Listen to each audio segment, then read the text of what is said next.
نبی صلی اللہ علیہ وسلم کے پاس صحابہ جب آتے تھے بیعت کرنے کے لیے، مرد اور خواتین دونوں آتے تھے، مرد اور خواتین، مرد صحابہ بھی آتے تھے، خواتین صحابیات بھی اللہ کے نبی علیہ السلام کے پاس آتی تھی، لیکن طریقہ اللہ کے نبی علیہ السلام کا مختلف ہوتا۔ جب اللہ کے نبی صلی اللہ علیہ وسلم صحابہ اکرام سے بیعت کرتے، اللہ کے نبی ان کے ہاتھ کو اپنے ہاتھ میں لیتے صلی اللہ علیہ وسلم۔ اللہ کے نبی صلی اللہ علیہ وسلم صحابہ سے جب دین اسلام پر بیعت کرتے، مبایعت کرتے، اللہ کے نبی صلی اللہ علیہ وسلم صحابہ کے ہاتھوں کو اپنے ہاتھ میں لیتے اور اللہ کے نبی صلی اللہ علیہ وسلم انہیں بیعت کرواتے۔ لیکن جب خواتین آتی، سبحان اللہ، یہ ہیں اللہ کے نبی صلی اللہ علیہ وسلم، اور یہی وہ اسوہ ہے، یہی وہ طریقہ ہے، اور یہی وہ نمونہ ہے جس کا ہم آپ سے تذکرہ کر رہے ہوتے ہیں کہ اسے محدود ہم نہ کریں، اسے صرف نمازوں کی حد تک یا پھر چند اعمال کی حد تک اسے نہیں سمیٹنا ہے۔ زندگی کے ہر گوشے میں اللہ کے نبی علیہ السلام کی اتباع لازم ہے۔ یہ اللہ کے نبی صلی اللہ علیہ وسلم کا طریقہ ہے۔ آپ صلی اللہ علیہ وسلم گرچہ اس امت کے لیے باپ کی حیثیت رکھتے ہیں، لیکن جب صحابیات اللہ کے نبی صلی اللہ علیہ وسلم کے پاس آتی، اللہ کے نبی صلی اللہ علیہ وسلم نے آج تک کسی نامحرم عورت کو چھوا نہیں ہے۔ اللہ کے نبی صلی اللہ علیہ وسلم نے کبھی بھی کسی کو ہاتھ نہیں لگایا۔ اچھا کون بول رہی ہیں؟ کون؟ یہ بھی بہت میٹر کرتا ہے، کون بول رہے ہیں؟ کہ ہاں کی بخاری و مسلم کے اندر صحابہ کی اس سلسلے میں گواہیاں موجود ہیں۔ سب سے بڑھ کر گواہی لے لیجیے، حضرت سیدہ عائشہ رضی اللہ تعالیٰ عنہ کہتی ہیں ما مست یدہ ید امرأۃ قط فی المبایعہ، کہتی ہیں کہ اللہ کے نبی صلی اللہ علیہ وسلم کے ہاتھ نے آج تک کسی عورت کے ہاتھ کو نہیں چھوا ہے۔ سبحان اللہ، بہت بڑی گواہی ہے۔ کون دے رہی ہے؟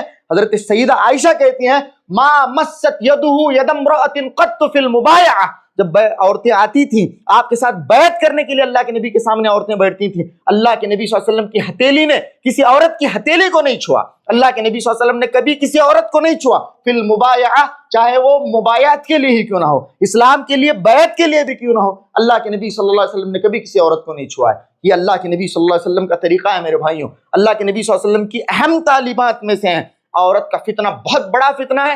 اللہ کے نبی صلی اللہ علیہ وسلم نے اس فتنے سے امت کو ڈرایا، خاص طور سے مردوں کو ڈراتے ہوئے کہا ما ترکت فتنۃ اضر علی الرجال من النساء، میں میرے بعد مردوں کے لیے اگر سب سے بڑا کوئی فتنہ چھوڑ کر جا رہا ہوں تو وہ عورت کا فتنہ ہے۔ عورت کے فتنے سے خاص طور سے جتنے لوگ یہاں پر بیٹھے ہیں، نوجوان جتنے بیٹھے ہیں جو تعلیمی اداروں کے اندر تعلیم حاصل کر رہے ہیں، اعلیٰ تعلیم حاصل کر رہے ہیں، آپ کو بچنے کی ضرورت ہے۔ عورت کا بہت بڑا فتنہ ہے، اس کے اندر یہ جو معاملہ ہے آج کے اس لبرل دور کے اندر، جہاں ماڈرنٹی کے نام پر، ماڈرنائزیشن کے نام پر اور قدم سے قدم ملا کر چلنے کے نام پر یہ سارے کے سارے معاملات جو آج نعرے لگائے جا رہے ہیں، ان نعروں کے تحت یہ ساری چیزیں بڑی عام ہو گئی ہیں۔ مصافحہ عام ہو گیا ہے، عورتوں اور مردوں کے درمیان مصافحہ بہت عام ہے، کالجز کے اندر، کارپوریٹ ورلڈ کے اندر، یہاں وہاں اب بہت زیادہ۔ اور یا ایھا الناس اتقوا ربکم الذی خلقکم من نفس واحدہ وخلق منها زوجها وبث منهما رجالا كثيرا ونساء واتقوا الله الذي تساءلون به والأرحام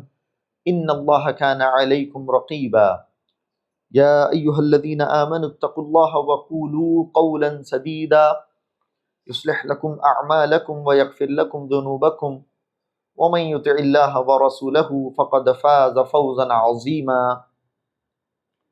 أما بعد فإن خير الحديث كتاب الله وخير الهدي هدي محمد صلى الله عليه وسلم وشر الأمور محدثاتها وكل محدثة بدعة وكل بدعة ضلالة وكل ضلالة في النار فقد قال الله تبارك وتعالى في القرآن المجيد والفرقان الحميد فأعوذ بالله السميع العليم من الشيطان الرجيم من همزه ونفخه ونفثه بسم الله الرحمن الرحيم لقد كان لكم في رسول الله أسوة حسنة لمن كان يرجو الله واليوم الآخر وذكر الله كثيرا رب اشرح لي صدري ويسر لي أمري واحلل عقدة من لساني يفقهوا قولي رب زدني علما سبحانك لا علم لنا إلا ما علمتنا إنك أنت العليم الحكيم۔ معزز حاضرین، ہر قسم کی تعریف، بڑائی اور بزرگی اللہ رب العالمین کے لیے لائق و سزاوار ہے، اور درود و سلام ہو نبی آخر الزمان محمد مصطفیٰ صلی اللہ علیہ وآلہ وسلم کی ذات اقدس پر۔ اللہم صلی علی محمد وعلی آل محمد کما صلیت علی ابراہیم وعلی آل ابراہیم انک حمید مجید۔ اللہم بارک علی محمد وعلی آل محمد کما بارکت علی ابراہیم وعلی آل ابراہیم انک حمید مجید۔ معزز حاضرین، پیارے نبی صلی اللہ علیہ وسلم کی حیات طیبہ سے ایک انتہائی اہم واقعے کی طرف آپ کی توجہ مبذول کرائی جا رہی ہے۔ مسلسل کئی خطبات اس سلسلے میں آپ نے سنے۔ آپ صلی اللہ علیہ وسلم کی حدیبیہ کے صلح سے واپسی ہوئی اور دوران میں اس سلسلے میں جو باتیں پیش آئیں آپ کے سامنے اس کا تذکرہ ہوا۔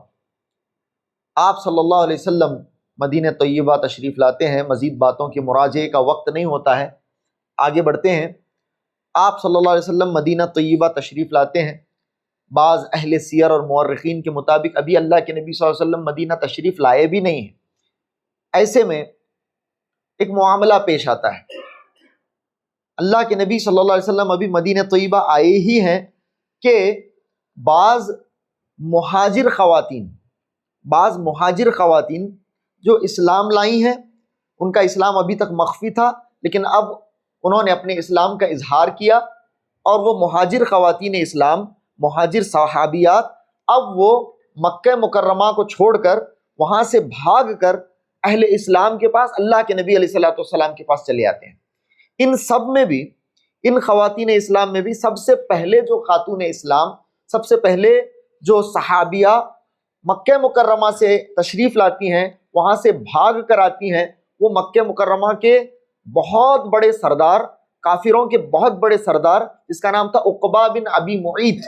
عقبہ بن ابی معیط کا نام آپ نے سنا ہے۔ اسلام دشمنی میں اس آدمی نے کوئی کسر نہیں چھوڑی تھی، اتنا بڑا اسلام دشمن تھا۔ اللہ کے نبی صلی اللہ علیہ وسلم کو ایذا پہنچانے میں، آپ صلی اللہ علیہ وسلم کو تکلیف پہنچانے میں کوئی موقع اس آدمی نے زندگی میں گوایا نہیں تھا۔ یہ ایسا آدمی تھا اور جنگ بدر کے اندر جہنم رسید ہوا تھا۔ یہ ہے عقبہ بن ابی معیط۔ عقبہ، اور دیکھیے ایسے ہی ہوتا ہے کہ اللہ رب العالمین نے آزر کے گھر میں ابراہیم کو پیدا کیا، تو اسی طرح سے عقبہ بن ابی معیط کی بیٹی حضرت سیدہ ام کلثوم بنت ابی معیط، عقبہ بن ابی معیط نام کیا ہے؟ حضرت سیدہ ام کلثوم بنت عقبہ بن ابی معیط، یہ مکہ مکرمہ میں اسلام لاتی ہیں اور وہاں سے بھاگ کر اللہ کے نبی علیہ السلام کے پاس تشریف لاتی ہیں۔ یہ ہیں حضرت سیدہ ام کلثوم رضی اللہ تعالیٰ عنہ۔ ایک تو ام کلثوم رضی اللہ تعالیٰ عنہ اللہ کے نبی علیہ السلام کی دختر ہیں، ایک ہیں حضرت سیدہ ام کلثوم بنت عقبہ ابن ابی معیط۔ ان کی بہت بڑی فضیلت ہے، ان کو ممتحنہ بھی کہا جاتا ہے۔ قرآن کے اندر سورہ ممتحنہ ہے، ممتحنہ سورہ کا نام ہے، اور ان کا نام ہے ممتحنہ۔ یعنی ممتحنہ کا مطلب ہے امتحان لینے والی، اور ممتحنہ کا مطلب ہے جس کا امتحان لیا گیا، جس کا امتحان لیا گیا، ان کا لقب ہے ممتحنہ۔ سب سے پہلے یہ آتی ہیں حضرت سیدہ ام کلثوم بنت عقبہ بن ابی معیط رضی اللہ تعالی عنہ، یہ آتی ہیں اللہ کے نبی علیہ السلام کے پاس۔ اب یہ جب آتی ہیں سیدہ ام کلثوم رضی اللہ تعالیٰ عنہ، تو بہت بڑے خاندان سے ان کا تعلق تھا، تو ان کے بھائی بھی پیچھے سے آ جاتے ہیں، بڑے بڑے سردار تھے۔ عقبہ بن ابی معیط کے بعد مکہ مکرمہ میں ان کا بہت اثر و رسوخ تھا۔ اپنی بہن کے پیچھے، چونکہ معاہدے کے دفعات طے ہو چکے ہیں، اللہ کے نبی علیہ السلام کے پاس کوئی اگر بھاگ کر چلا جائے، مسلمانوں کے پاس مکہ مکرمہ سے کوئی اگر بھاگ کر چلا جاتا ہے، تو یہ شرط تھی کہ نبی اکرم صلی اللہ علیہ وسلم انہیں واپس کر دیں۔ تو اس شرط کے تحت اگر بھاگ کر جاتی بھی ہے تو کہاں جائے گی؟ ہم جا کر اللہ کے نبی صلی اللہ علیہ وسلم کو معاہدے کے دستاویز دکھائیں گے، جس پر اللہ کے نبی علیہ السلام کا سگنیچر موجود ہے، آپ صلی اللہ علیہ وسلم کی مہر موجود ہے۔ اللہ کے نبی علیہ السلام تو ویسے بھی وعدہ خلافی کا تصور نبی سے ممکن نہیں ہے، تو اللہ کے نبی صلی اللہ علیہ وسلم تو یقیناً ہمیں ہماری بہن لوٹا دیں گے۔ اس امید کے ساتھ وہاں سے عقبہ بن ابی معیط کے دو بیٹے، ایک کا نام تھا عمارہ ابن ابی معیط اور ایک تھا ولید ابن عقبہ ابن ابی معیط، یہ دو بھائی حضرت سیدہ ام کلثوم رضی اللہ تعالیٰ عنہ کے ان کے پیچھے آتے ہیں۔ اللہ کے نبی علیہ السلام کے پاس پہنچ چکی تھی حضرت ام کلثوم رضی اللہ تعالیٰ عنہ۔ پہنچنے کے ایک ہی دن کے بعد اللہ کے نبی نے انہیں پناہ دی تھی، ایک ہی دن کے بعد دونوں بھائی تشریف لاتے ہیں۔ دونوں بھائی آتے ہیں اور اللہ کے نبی علیہ السلام کے سامنے پورا ماجرا رکھتے ہیں۔ اللہ کے نبی علیہ السلام، آپ کے ساتھ تو معاہدہ ہو چکا ہے، آپ کے معاہدہ ہو چکا ہے، اور معاہدے پر آپ نے دستخط بھی کیا ہے، اور سب سے یہ بات مخفی نہیں ہے، سب سے بالکل ظاہر ہے کہ ہماری طرف سے اگر کوئی بھاگ کر آپ کے پاس آتا ہے تو آپ انہیں لوٹائیں گے۔ تو اللہ کے نبی علیہ السلام نے سبحان اللہ وہاں پر معاہدہ جو تھا اسے پڑھنے لگوایا۔ پڑھیے معاہدہ کیا ہے؟ معاہدہ کیا ہے؟ معاہدہ تھا، بخاری شریف کے الفاظ ہیں، لا یأتیک منا رجل، لا یأتیک منا رجل وان کان علی دینک الا رددته الینا۔ آپ کے پاس ہماری طرف کا کوئی آدمی نہیں آئے گا مگر یہ کہ آپ اسے ہمارے پاس لوٹا دیں گے. کون آئے گا؟ لا یاتیکا منا رجل وان کان علی دینک. رجل کا لفظ بالکل وہاں پر کلیئر تھا. اللہ کے نبی صلی اللہ علیہ وسلم نے دستاویز دکھا. دیکھیے ہم تو ہمارے طرف سے تو دستاویز کی اور معاہدے کی کوئی خلاف ورزی نہیں ہو رہی ہے, سیدھا سیدھا یہاں پر بات لکھی گئی ہے. رجل کا لفظ ہے آپ کے یہاں, تو آپ کی بہن یہاں پر آئی ہیں, ہم انہیں نہیں لوٹا سکتے. اسلام کی پناہ میں وہ آئی ہیں, ہم انہیں نہیں لوٹا سکتے. سبحان اللہ. تو یہ سب سے پہلی تھی, اور اس معاہدے کے تحت دونوں کے دونوں اپنا صحیح منہ لے کر رہ گئے, اور انہوں نے اپنی انگلیوں کو دانتوں تلے دبایا اور وہاں سے پھر گئے اور مکہ چلے گئے. اللہ کے نبی صلی اللہ علیہ وسلم نے یہ دستاویز ان کے سامنے پیش کر دیے. پہلا معاملہ پیش آتا ہے. تو یہ سب سے پہلی خاتون تھیں حضرت سیدہ ام کلثوم رضی اللہ تعالیٰ عنہ.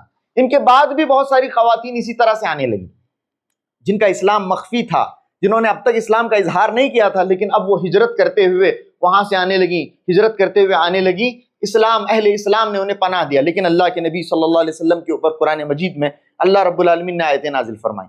جتنی بھی خواتین وہاں سے اہل مکہ کی طرف سے آئیں گی, ہم ہر خاتون کو پناہ نہیں دے سکتے. ہم صرف مسلمات کو, مؤمنات کو, مہاجرات کو پناہ دیں گے. کسی دوسری وجہ سے اگر کوئی عورت وہاں سے یہاں آ جائے, اپنے شوہر سے لڑ کر آ جائے, یا پھر کسی اور چیز کی وجہ سے آ جائے, یا پھر ایسا بھی ہو سکتا ہے کہ کوئی عورت وہاں کی یعنی مکہ مکرمہ کی, مدینے کے کسی فرد کی محبت میں مبتلا ہو اور اس محبت کے تحت وہ وہاں سے آئے, تو ایسا ہر کسی کو تو ہم پناہ نہیں دے سکتے.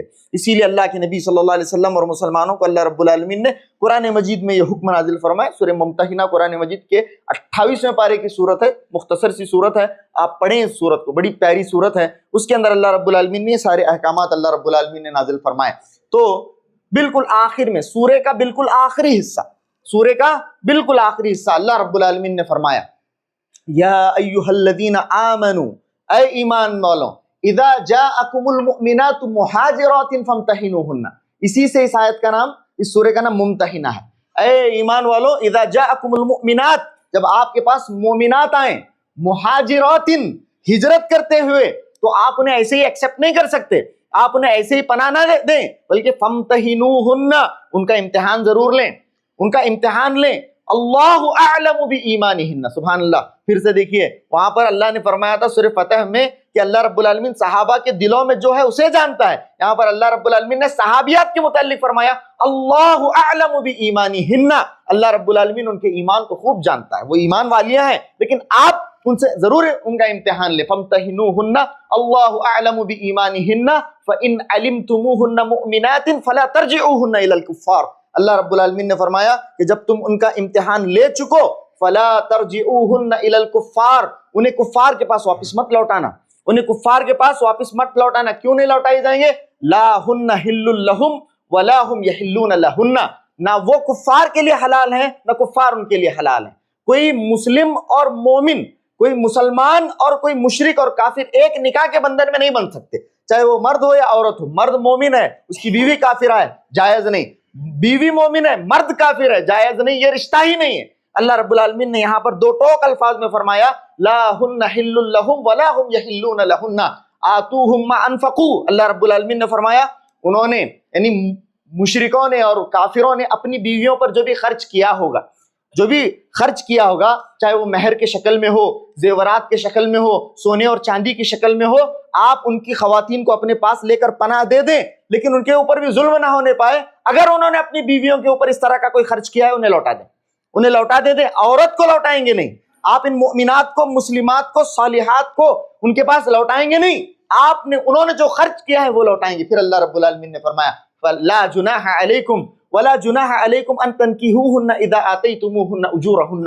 اللہ رب العالمین نے فرمایا تمہارے لیے اب کوئی حرج نہیں ہے کہ تم ان سے نکاح کرو, اذا آتیتموہن اجورہن, جب تم انہیں ان کا مہر ادا کر دو تو تمہارے لیے کوئی حرج نہیں ہے کہ تم ان مؤمنات, ان مہاجرات صحابہ اکرام سے نکاح کر سکتے ہو, اس شرط کے ساتھ کہ تم انہیں ان کا مہر دو گے, ان کا مہر تم انہیں ادا کرو گے. پھر اللہ رب العالمین نے فرمایا ولا تمسکوا بعصم الکوافر. یہ بہت ہی بہترین اللہ رب العالمین نے مزید یہاں پر بات فرمائی. اب تک بہت سارے صحابہ کرام ایسے تھے کہ جن کے نکاح کے اندر کافرہ اور مشرکہ خواتین تھیں.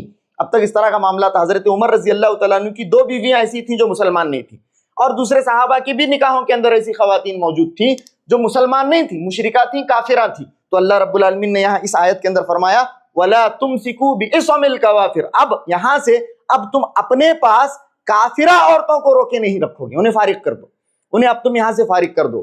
تو یہ خاص طور سے وہ جو کفار مکہ کے عقیدے پر ہیں انہیں تم اپنے نکاح میں نہیں رکھ سکتے۔ ہاں ایک شرط کے ساتھ رکھا جا سکتا ہے، اگر وہ یہودیہ اور نصرانیہ ہیں، اہل کتاب سے اگر ان کا تعلق ہے تو اس نکاح کو رکھا جا سکتا ہے، اس نکاح کو کنٹینیو کیا جا سکتا ہے۔ اس کے علاوہ اگر کوئی اس طرح کے مشرکانہ اور کفریہ عقیدے پر ہیں، اللہ اکبر، جو مشرکین مکہ کا عقیدہ تھا، ایسی خواتین، اس عقیدے کے حامل خواتین اگر تمہارے نکاح میں ہیں، لا تمسکو، اللہ رب العالمین نے فرمایا بعصم الکوافر، ایسے کافرہ اور ایسی مشرکہ خواتین کو تم اپنے نکاح میں، اپنے نکاح کے بندھن میں روک کر نہیں رکھ سکتے، ان کو تم فارغ کرو۔ پھر اللہ رب العالمین نے فرمایا وَاسْأَلُوا مَا أَنفَقْتُمْ وَلْيَسْأَلُوا مَا أَنفَقُوا، انہیں تم فارغ کرو، انہیں جب تم فارغ کرو گے تو تم نے بھی انہیں بہت کچھ دیا ہوگا، جب تک وہ تمہارے نکاح میں تھی تم نے انہیں مہر دیا ہوگا، زیورات دیے ہوں گے، زمین دی ہوگی، دوسرا مال و دولت دیا ہوگا، تم انہیں فارغ کرو۔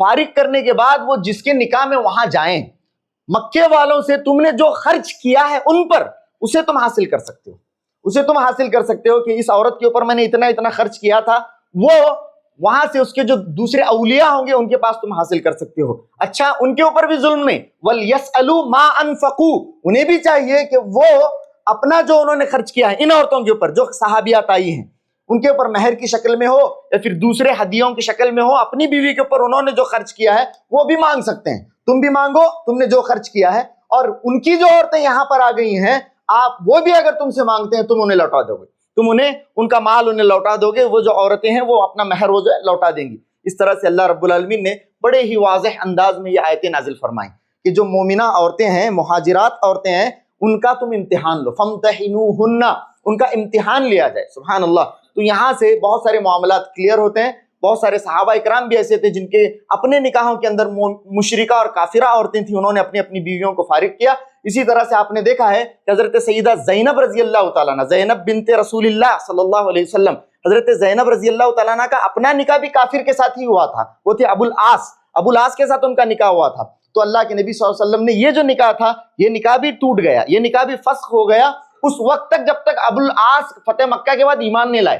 فتح مکہ کے بعد ابو العاص جب ایمان لائے تو اللہ کے نبی صلی اللہ علیہ وسلم نے اپنی بیوی، اپنی بیٹی کو واپس ان کے پاس لوٹا دیا۔ اس طرح سے معاملہ پیش آئے، بہت ہی دو ٹوک انداز میں اللہ رب العالمین نے یہ احکامات یہاں پر نازل کیے۔ اچھا، فامتحنوہن، کہا گیا کہ ان کا امتحان لیا جائے، تو اللہ کے نبی صلی اللہ علیہ وسلم ان صحابیات کا امتحان لیتے تھے۔ اللہ کے نبی صلی اللہ علیہ وسلم ان کے ایمان کو ٹٹولتے تھے، ان سے اللہ کے نبی صلی اللہ علیہ وسلم پوچھ گچھ کرتے تھے، اللہ کے نبی صلی اللہ علیہ وسلم ان سے پوچھتے تھے، ان کے ایمان کا امتحان لیتے تھے، اور جب اللہ کے نبی علیہ الصلوۃ والسلام ان کا ایمان کا امتحان لے لیتے تھے تب اللہ کے نبی علیہ الصلوۃ والسلام انہیں پناہ عطا کرتے تھے۔ اچھا، پھر مزید اللہ رب العالمین نے آگے کی آیتوں کے اندر فرمایا کہ جو مسلمان خواتین ہیں نبی صلی اللہ علیہ وسلم آپ کے پاس آتی ہیں، ہجرت کر کے آتی ہیں، آپ کے ہاتھ پر بیعت کرنے کے لیے آتی ہیں، آپ اسلام لانے کے لیے آتی ہیں، وہ کن کن باتوں پر بیعت کریں گی، کن کن چیزوں پر بیعت کریں گی؟ تو قرآن مجید کی ان آیات کے اندر اللہ رب العالمین نے مزید فرمایا یا ایھا النبی، یہاں پر خطاب اللہ کے نبی صلی اللہ علیہ وسلم سے، یا ایھا النبی اذا جاءک المؤمنات، اے اللہ کے نبی علیہ الصلوۃ والسلام جب آپ کے پاس مؤمنات یبایعنک، جب وہ آپ کے پاس آئیں، آپ کے پاس بیعت کرنے کے لیے آئیں، کس چیز پر بیعت کرنے کے لیے؟ علی اللہ یشرکن باللہ، کہ وہ اللہ کے سوا کسی کی عبادت نہیں کریں گے، اللہ کے ذات میں کبھی شریک نہیں کریں، اللہ یشرکن باللہ، کہ وہ اللہ کی ذات میں کبھی بھی کسی کو شریک نہیں کریں گی۔ پھر فرمایا ولا یسرقن، وہ کبھی چوری نہیں کریں گی، ولا یزنین، وہ کبھی زنا نہیں کریں گی، ولا یقتلن اولادہن، وہ کبھی اپنے اولاد کا قتل نہیں کریں گی۔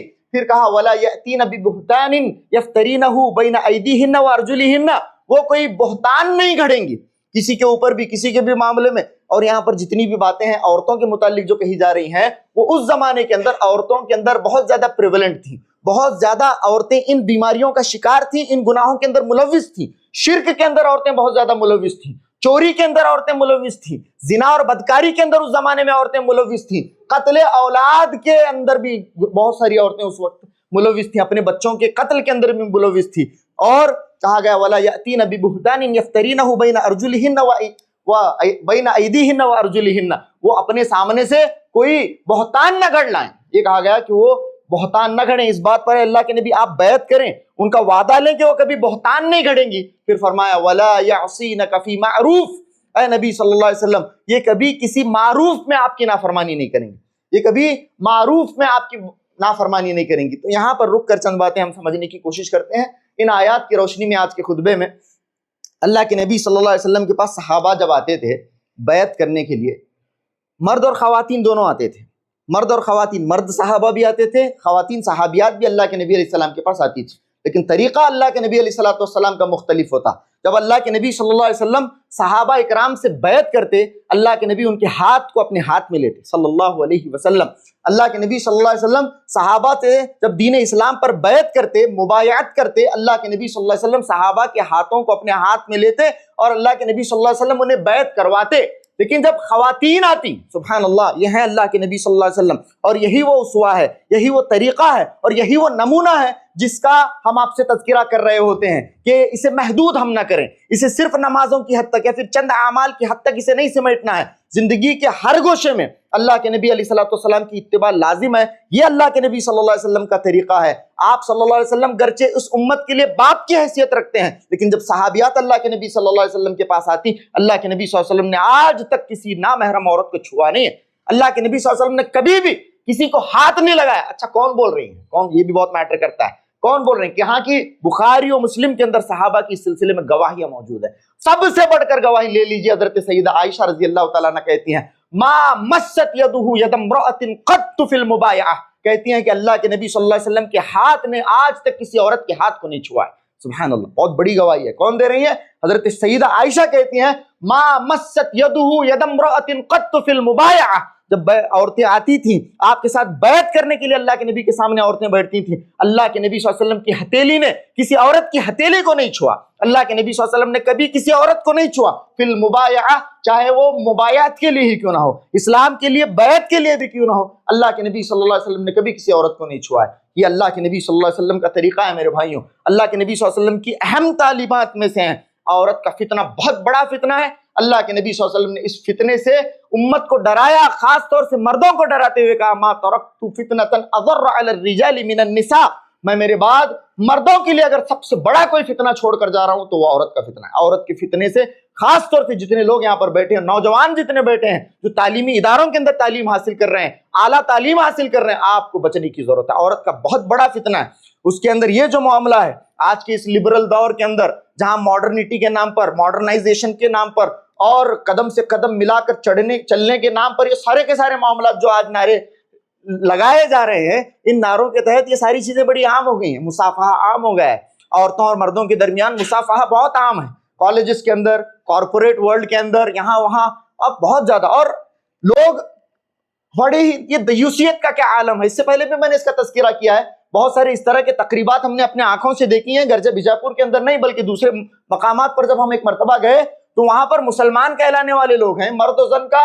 بے تکلف اختلاط نظر آ رہا ہے، اور وہاں پر بے تکلفی کے ساتھ اس تقریب کے اندر اور مرد اور عورتیں مسلمان کہلانے والے مصافحہ کر رہے ہیں۔ نعوذ باللہ من ذالک، یہ بہت بڑی دیوسیت ہے، بہت بڑی دیوسیت۔ مرد کا ہاتھ کسی نامحرم عورت کو چھونے نہ پائے۔ اللہ کے نبی صلی اللہ علیہ وسلم نے فرمایا لا یطعن، اللہ کے نبی صلی اللہ علیہ وسلم نے فرمایا لا ان یطعن فی رأس احدکم بمخیط من حدید خیر له ان یمس امرأة لا تحل له، اللہ کے نبی صلی اللہ علیہ وسلم نے فرمایا تمہارے سر پر لوہے کی سلاخ، لوہے کا کیل ٹھوکا جائے، یہ اس بات سے بہتر ہے کہ تم میں کا کوئی ایسی عورت کو چھوئے جو اس کے لیے حلال نہیں، ایسی عورت کو چھوئے جو اس کے لیے حلال نہیں ہے۔ بہت امپورٹنٹ چیز ہے، اس بات کو یاد رکھا جائے۔ آج دین کے نام پر اور عجیب و غریب مسئلہ ہے، اللہ کے نبی صلی اللہ علیہ وسلم نے فرمایا لا یخلون احد بامرأۃ، تم میں کا کوئی عورت کے ساتھ خلوت نشینی اختیار نہ کرے، اکیلے پن میں کسی عورت کو نہیں ملے۔ یاد رکھیں، دین کے نام پر بھی ہو سکتا ہے، قرآن پڑھانے کے نام پر ہو، حدیث پڑھانے کے نام پر ہو، علاج و معالجہ کے نام پر ہو، رقیہ شریعہ کے نام پر ہو، چاہے کچھ بھی ہو، ایک عورت اور ایک مرد خلوت اختیار نہیں کر سکتے، چاہے وہ قرآن پڑھانے کے لیے ہو یا حدیث پڑھانے کے لیے ہو۔ ایک عورت اور مرد ایک ساتھ مل نہیں سکتے، وہاں پر اس کا محرم ہونا الا مع ذی محرم، اللہ کے نبی صلی اللہ علیہ وسلم نے کہا کہ اس کے ساتھ اس کا محرم ضرور موجود ہو، اس کا محرم ضرور موجود ہو۔ مرد اور عورت نہیں ہو سکتے، اگر وہ دو ہیں تو یقیناً ان کا تیسرا شیطان ہوگا، اللہ کے نبی نے فرمایا۔ یہ نبی اکرم صلی اللہ علیہ وسلم کی تعلیمات ہیں، ان تعلیمات کو ملحوظ رکھا جائے۔ تو یہ فرمایا اللہ کے نبی علیہ السلام کے سلسلے میں حضرت عائشہ رضی اللہ تعالیٰ نے کہ ما مست یدہ ید امرأۃ قط فی المبایعہ، اللہ کے نبی نے کبھی کسی عورت کو ہاتھ نہیں لگایا۔ یہ ہے اللہ کے نبی کا اسوہ، یہ ہے نمونہ، یہ ہے طریقہ۔ آج چاہیے بہت سارے معاملات میں، بہت سارے اس طرح کے دین کے نام پر ہی صحیح، یہاں پر میں کسی خاص مسلک اور منہج کو بھی ٹارگٹ نہیں کر رہا ہوں، اس کے اندر کوئی بھی مبتلا ہو سکتا ہے، بچنے کی ضرورت ہے۔ قرآن پڑھانے کے نام پر ہی کیوں نہ ہو، حدیث پڑھانے کے نام پر بھی کیوں نہ ہو، رقیہ شریعہ کے نام پر، جھاڑ پھونک کے نام پر، معالجے کے نام پر، بیعت کے نام پر، بہت سارے مقامات ایسے ہیں جہاں پر ہوس کا ننگا ناچ ناچا جا رہا ہے۔ اس سے بچنے کی ضرورت ہے، معاشرے کو اس دلدل سے کھینچ کر لانے کی ضرورت ہے، بچانے کی ضرورت ہے۔ معاشرے کے جتنے بڑے لوگ ہیں ایسے جگہوں پر خاص طور سے نگاہ رکھیں، اور جہاں پر اس طرح کے معاملات ہو رہے ہیں وہاں پر آپ اپنے ہاتھوں سے اسے روکیں، کیونکہ من رعا منکم منکرا فلیغیرہ بیدہ، آپ ہاتھ سے نہیں روک سکتے ہیں، ایسے منکرات کو اپنے زبان سے ضرور روکیں۔ یہ اللہ کے نبی صلی اللہ علیہ وسلم نے فرمایا۔ خیر آگے بڑھتے ہیں، تو یہاں پر ان ساری چیزوں کے اوپر اللہ کے نبی صلی اللہ علیہ وسلم بیعت لیا کرتے تھے۔ کیا کیا باتیں ہیں؟ شرک نہیں کریں گے، اللہ یشرکن باللہ، اللہ کے علاوہ اللہ کی ذات میں کسی کو شریک نہیں کریں گے، ولا یسرکن، چوری نہیں کریں گی، ولا یزنین، کبھی وہ زنا کی طرف پھٹک کر جھانکیں گی نہیں، زنا نہیں کریں گی، ولا یقتلن اولادہن، اپنی اولاد کا قتل نہیں کریں گی، چاہے وہ پیٹ کے اندر ہو یا پیٹ کے باہر ہو، اور اگر وہ اولاد ولد حرام بھی ہے تب بھی نہیں قتل کر سکتی۔ جی ہاں، اگر وہ اولاد ایک عورت کی پیٹ کے اندر ہے اور وہ ناجائز اولاد ہے تب بھی ایک عورت کو حق حاصل نہیں ہے کہ اس کی جان لے سکے۔ ولا یقتلن اولادہن، اللہ رب العالمین نے فرمایا وہ اپنی اولاد کا قتل نہ کریں۔ پھر فرمایا ولا یعصینک، پھر بہتان کے سلسلے میں فرمایا۔ آج کون سی عورت اس بات سے محفوظ ہے بتائیے؟ جہاں پر دو عورتیں موجود ہوں، جہاں پر دو تین عورتیں موجود ہوں، ان کے درمیان یہی تو ساری باتیں ہوتی ہیں، بہتان تراشیاں، الزام تراشیاں تو ہوتی ہیں۔ ہمارے معاشرے کو ان تمام جراثیم سے پاک کرنے کی ضرورت ہے، ہمارے خواتین کے معاشرے کو ان جراثیم سے پاک کرنے کی ضرورت ہے، جہاں پر بہتان تراشی ہوتی ہے، جہاں پر الزام تراشی ہوتی ہے، جہاں پر ان کے بحث کا موضوع اس طرح کی فحاشی ہوتی ہے۔ اس سلسلے میں واقعہ عفق کے اندر میں نے آپ کے سامنے تفصیلی باتیں بتائی ہیں کہ ہمارے گفتگو کا عنوان کبھی بھی فحاشی نہیں ہونی چاہیے، کبھی بھی فحاشی نہیں۔ انہیں وہاں پر یہ ہو رہا ہے، وہ اس کے ساتھ تھی، وہ اس کے ساتھ تھا، وہ وہاں جا رہے تھے، وہ وہاں سے آ رہی تھی، اس طرح کے کوئی بھی معاملات ہمارے گفتگو کا عنوان نہ ہو، ہرگز نہ ہو۔ یہ اللہ رب العالمین نے یہاں پر فرمایا۔ پھر فرمایا وَلَا يَعْصِينَكَ فِي مَعْرُوفٍ، بڑی عجیب و غریب بات ہے، بڑی عجیب و غریب آیت ہے۔ میں نے جب اس آیت کو پڑھا اور اہل علم کے سلسلے میں تشریحات دیکھی، عجیب و غریب۔ اے نبی صلی اللہ علیہ وسلم، آپ ان سے بیعت اس بات پر لیجئے کہ وہ کبھی بھی معروف میں آپ کی نافرمانی نہیں کریں گے، کبھی بھی معروف میں آپ کی نافرمانی نہیں کریں گے۔ کیا مطلب؟ اے نبی صلی اللہ علیہ وسلم، آپ ان سے بیعت لیجئے کہ کبھی معروف میں وہ آپ کی نافرمانی نہ کریں۔ کیا مطلب؟ کہ نبی صلی اللہ علیہ وسلم سے اس بات کا تصور ہے کہ آپ کبھی کسی منکر کا بھی حکم دیں گے؟ اس بات کا ہرگز تصور ہی نہیں ہے نبی سے۔ لیکن اللہ رب العالمین نے یہاں پر ایک کلام استعمال کرتے ہوئے اس بات کو قیامت کی صبح تک قدغن لگا دی ہے کہ جب میرے رسول کی بات معروف کے ساتھ مشروط ہے تو کسی اور کی بات کو منکر پہ کیسے اس کی اطاعت کی جا سکتی ہے؟ سمجھ میں آ رہی بات؟ بہت امپورٹنٹ بات ہے۔ جب میرے رسول کی بات کو میں نے معروف کے ساتھ مشروط کیا ہے، تم رسول کی وہی بات مانو جو معروف ہے، رسول کی وہی بات مانو جو معروف ہے، جو نیکی کی ہے۔ اللہ کی نافرمانی میں تم رسول کی بھی اطاعت نہیں کر سکتی۔ اللہ اکبر، یہ کہنا اللہ رب العالمین چاہ رہا ہے، جبکہ رسول صلی اللہ علیہ وسلم کی ذات سے اس بات کا تصور ہی نہیں ہے کہ رسول اکرم صلی اللہ علیہ وسلم کبھی منکر کی بھی دعوت دے سکتے ہیں، ہرگز اس بات کا تصور نہیں۔ لیکن اللہ رب العالمین یہاں پر یہ کہنا چاہ رہے ہیں، جب میں یہ کہتا ہوں کہ میرے رسول کی بات بھی وہی مانو جو معروف ہو، تو رسول کے علاوہ جتنے ہیں، اللہ اکبر، ان کی اطاعت منکر پر کیسے جائز ہو سکتی ہے؟ منکر پر ان کی اطاعت، چاہے وہ ماں باپ ہی کیوں نہ ہو۔ اللہ رب العالمین نے فرمایا فلا تطعهما، ان کی اطاعت نہ کرو۔ اگر وہ ان جاہداک لتشرک بی ما لیس لک بہ علم فلا تطعهما وصاحبهما فی الدنیا معروفا، اپنے والدین کی بھی ان باتوں کو نہ مانو جو شرک پر مبنی ہوں، وہ مجھ سے شرک کے لیے بلائیں، والدین کی بات بھی نہیں چلتی۔ وصاحبهما فی الدنیا معروفا، ہاں ٹھیک ہے، دنیاوی اعتبار سے تم اپنے والدین کے ساتھ حسن سلوک کی جتنی انتہا کرو اتنی کم ہے، لیکن اپنے والدین کی بھی بات اللہ رب العالمین کے دین میں نہیں چلے گی۔ اگر اللہ رب العالمین کے دین کے خلاف والدین کوئی بات کرتے ہیں، نہیں چلے گی۔ رسول اللہ کے سلسلے میں یہاں پر اللہ رب العالمین فرما رہا ہے وَلَا يَعْصِينَكَ فِي مَعْرُوفٍ، اے نبی صلی اللہ علیہ وسلم، آپ انہیں کہہ دیجئے کہ وہ معروف میں آپ کی نافرمانی نہ کریں۔ اللہ اکبر، بڑے عجیب و غریب معاملات ہوتے ہیں، لوگ کہتے رہتے ہیں جانا پڑتا ہے، گرچہ ہم 11ویں شریف کو جائز نہیں سمجھتے ہیں، 11ویں شریف کو جائز نہیں سمجھتے ہیں، لیکن دوستی میں دراڑ آ جائے گی، رشتہ داری میں دراڑ آ جائے گی۔ اگر وہ چلا کر رہے ہیں تو جانا پڑتا ہے، چلا کر رہے ہیں لیکن ہیلا کر کے پارٹی کا نام دے رہے ہیں، الگ بات ہے۔ پارٹی ہے کہتے پارٹی، لیکن 40ویں دن کو چلا ہے وہ اصل میں اس کا نام بدلنے سے حقیقت تھوڑی بدل جائے گی۔ نام بدلنے سے حقیقت تھوڑی بدل جائے گی. اس طرح کا بہت سارے لوگ نہیں، پڑوسی وہ ہمارے پڑوسی، ہم ان کے پڑوسی، حق کے ہمسایہ یہاں پر بڑا یاد آئے گا.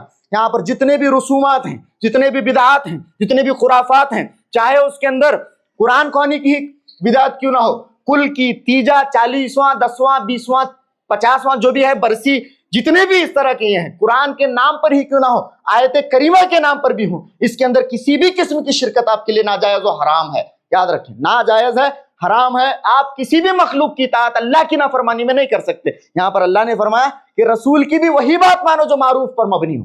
کتنی عجیب و غریب بات ہے، جبکہ تصور نہیں ہے کہ نبی صلی اللہ علیہ وسلم کبھی کسی منکر کا حکم دیں گے. تو یہ بات یاد رکھی جائے، دنیا کے اندر اللہ رب العالمین کے دین کے معاملے میں لوگوں کی رضامندی نہیں طلب کی جائے گی. اور بڑی عجیب و غریب ایک بہت پیاری حدیث ہے، یہ حدیث بیان کر کے بات ختم کرتا ہوں.